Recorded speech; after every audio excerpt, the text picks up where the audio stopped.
Okay, in part 2 here of this video here, again, I don't know how many of these I'm going to do. I'm just talking as I go along, because sometimes I got a lot of things that come to my mind when I'm doing the videos after I've written the post.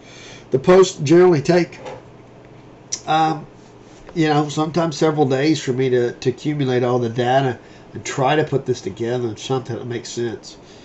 We know we have, again, I was talking about the Greece default in the other video, the first video, that they will never tell us sheep any news to make us money.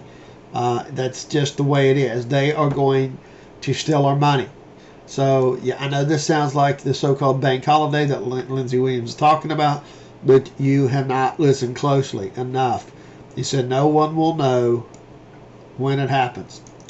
And that is the case here, folks. No one's going to know when it happens. So we can only speculate based upon cycles, putting all the pieces together, the amount of people that are bearish versus how many bears have actually turned to become bulls.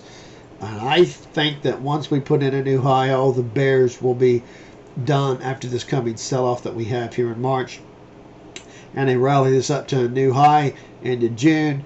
The only wild card here is that this June date doesn't match up with the Legatus meeting on May the 2nd through the 4th. But see, that's too obvious. That would be basically 1 year to the date, May the 2nd. That is a possible turn date, but I'm really looking at a 13-month cycle from May 2nd of last year, the last high, to June of this year for the final high. So there is this odd situation where it could happen right here. We did get a new fake print that I discussed, and I'm just going to have to put the video back up again for that. And it is, I'll tell you what, let me pause the video and I'll pull it up for you here. Hang on 1 second. Okay, here's a video I did with with Jing, TechSmith Jing. It shows a fake print on the RSP here, which is the Ridex ETF, which tracks the here it is playing right now. It tracks basically the S&P, and you'll notice it says 10/22. Now the odd thing about this is the date on this. As I'm playing this, I'm playing over the audio. The date on it is not other than May the 3rd of last year, 2010. No, 2 years ago. I'm sorry, 2010. Which I find that awful odd that they're throwing a print out there, a fake print of 10/22. 22 is a master number, so that means 11. And you know that it does definitely indicate something that could happen after this Legatus pilgrimage that we are going to have this coming May the 2nd through the 4th. Something can happen after that. I don't know. All I know is the cycles tell me that it should be in June of this year before we top. But it is possible we could possibly take, some type of wave one down in maybe May, and then get a fake out move and go back up into June. That's possible. And maybe we go and instead of putting in a double top, we put in a slightly higher high and just fool everyone, and then maybe that's the final high. That's a possibility. I don't know. But this fake print showing up at this time period is very suspicious, to say the least, that it shows up right on that date. As you can see, I even went back here and actually looked at the exact day that it was on, and of course it was on May the 6th. As you can see it right here, May the 6th, the actual date of the flash crash.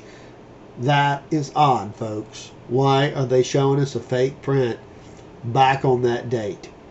I do not know the answer to that, but it means something. I just don't know what. Okay, so I will leave it at that.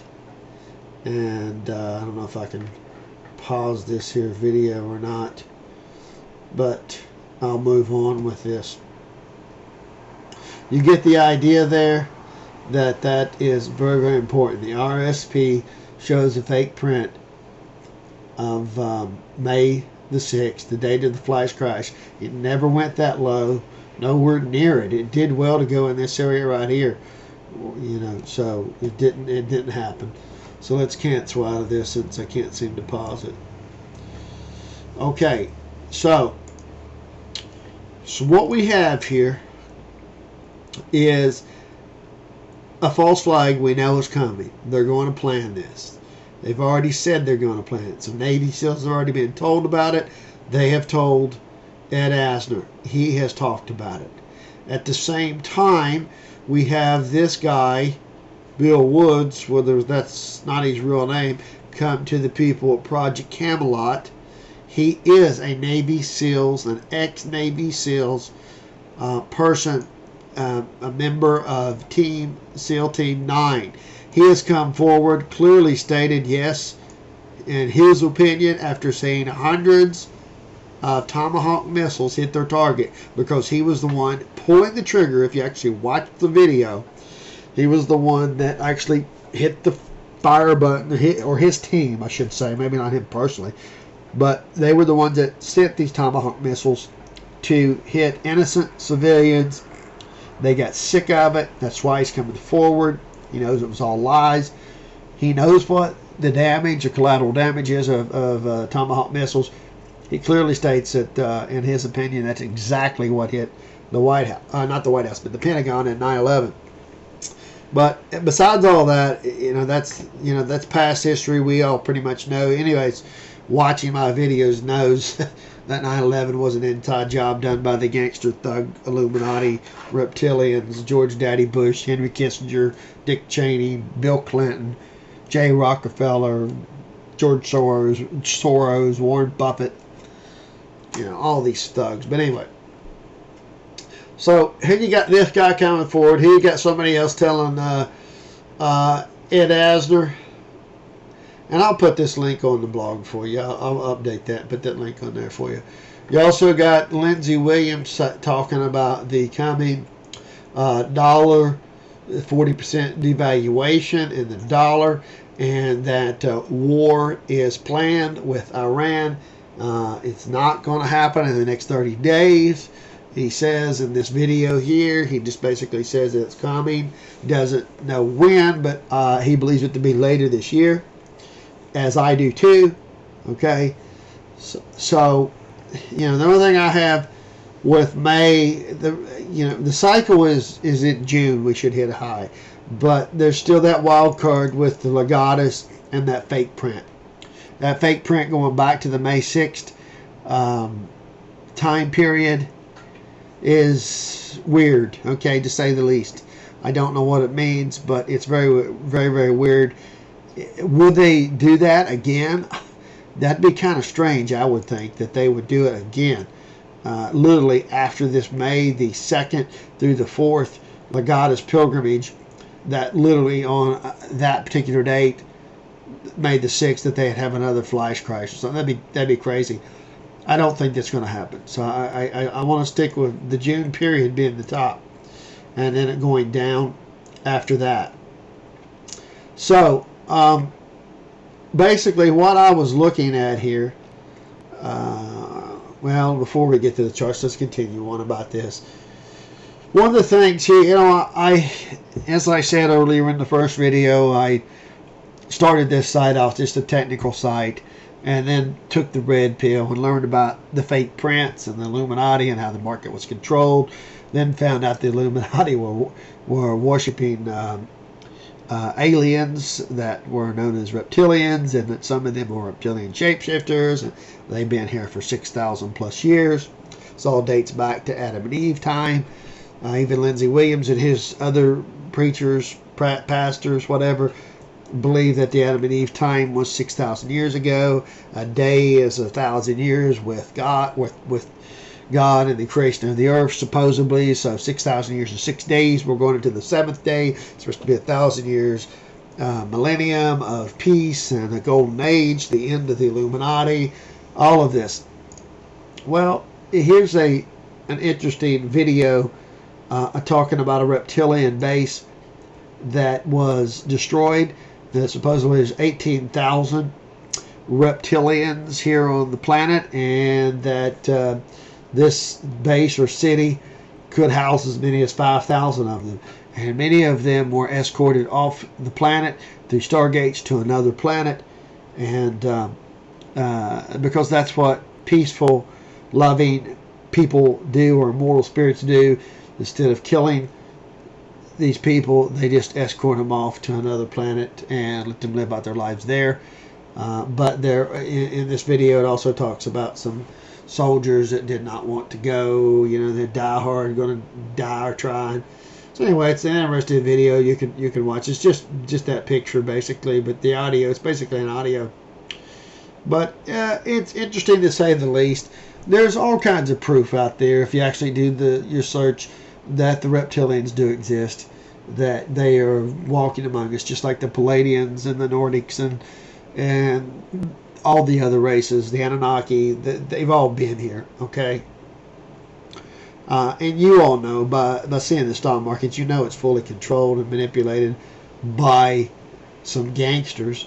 You just, maybe some of you on the fence, you don't believe that that they are aliens, but I don't know. You should just look around and see and do your research. I mean, there's all kinds of proof of UFOs out there, and many people. I've met people that have seen UFOs. I met two people that worked for the NSA.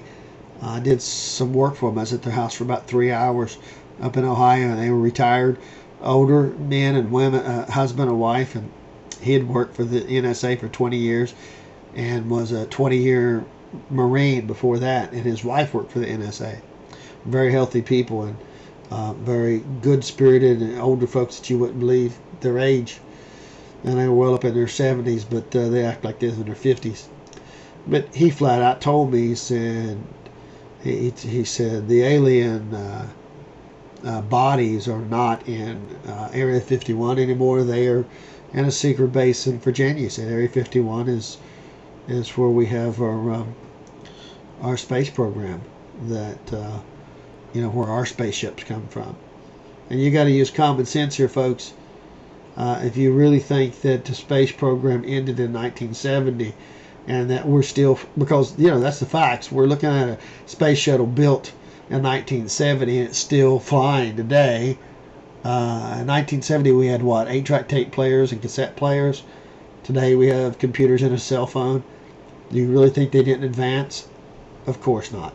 They advanced, but what they discovered was free energy devices, and they couldn't let that out to the public because they had to keep us enslaved. So they took their space program secret, and it's being housed out of the Area 51 base. That's where it's being housed. But that's another story. But anyway, back to the stock market.